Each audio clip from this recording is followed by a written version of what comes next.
Be now put. I call the Honourable Ruth Dyson. Mr Chairman, can I say first of all that I wish I hadn't spoken in the address and reply debate, because I could use this as the opportunity to warmly congratulate you on your elevation, but also to acknowledge the huge amount of work you did as the Associate Minister of Justice, particularly in the youth justice area, and I hope that you continue to make a contribution from a different position.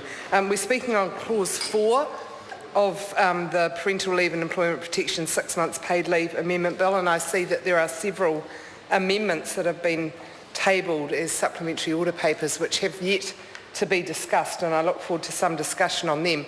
This is the most important part of the debate this evening because it is about the purpose of the bill. Clause 4 is pretty straightforward. It just says that the point of this bill is to extend the provisions of paid parental leave to 26 weeks. Mr Chairman, some people might say, why would that be the case? Why 26 weeks? Why not 20? Why not 18, as the government has decided is a magic number? Why would we go to that? And the reason for that is that because this is based on evidence of best practice for the newborn citizens of our country.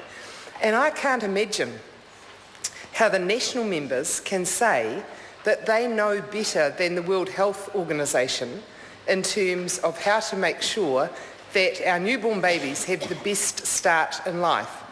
What gives the National Party more evidence than the World Health Organization has? I don't think that it's true. I think they're making it up. I know that the members who have been sitting in the House for this period of the debate haven't made a contribution. We had one contribution from Anne Tolley, who talked, Honourable Anne Tolley, who talked about other benefits that families get if they have multiple births, or if they have a child born with an impairment, or if the child is born prematurely. I think she entirely missed the point.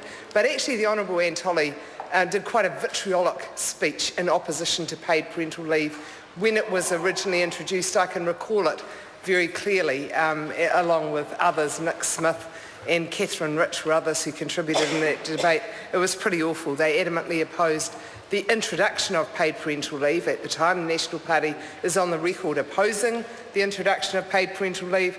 So when we're debating Clause 4 in this legislation, amending paid parental leave to 26 weeks, which every developed country in the world thinks is a good idea, I'm not surprised the National Party are opposed to it. Mr Chairman, I want to commend the member who has the bill in her name, Sue Moroney. This is a fine bit of work, and it's been a very important debate for the Select Committee to have, but also for Parliament to have.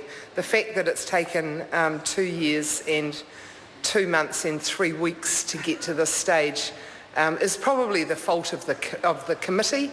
Actually, I think they probably looked at it pretty rigorously during their investigation. I happen to know because I was sitting on the committee during that time, and the clause that we are debating now was at the heart of a lot of the deliberations at the committee, but also was the cost, was the number of parents who currently are not eligible for paid parental leave. We looked at international comparisons. We looked at all the evidence that we could. I don't know if other members of the House recall, but when this bill was first introduced, Bill English threatened to use the financial veto to block it, which is quite extraordinary, particularly on a member's bill. So I'm very pleased that he got over that, thank goodness. I'm pleased that we got to this stage of the debate, and hopefully we'll get to a third reading and to conclusion of it, because what we heard about the purpose of this bill was that every single piece of evidence said this is best practice. This is the next big step that New Zealand should take to better support families. I've looked again at the submissions we heard, 3,809 submissions, which is quite a lot. We're just considering a fireworks petition, and I would predict we'll get a fair number on that, but I don't think anything like 3,809.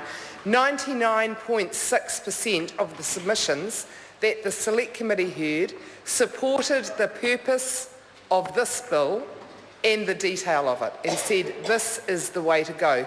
we had all sorts of organisations, from employer groups, from church groups, from community organisations. We had individual parents, and both Jan Logie and Sue Moroney have spoken of one of Mr Chairman. The member's time has expired. Mr Chairman. I call the member Catherine Delahunty. He mihi nui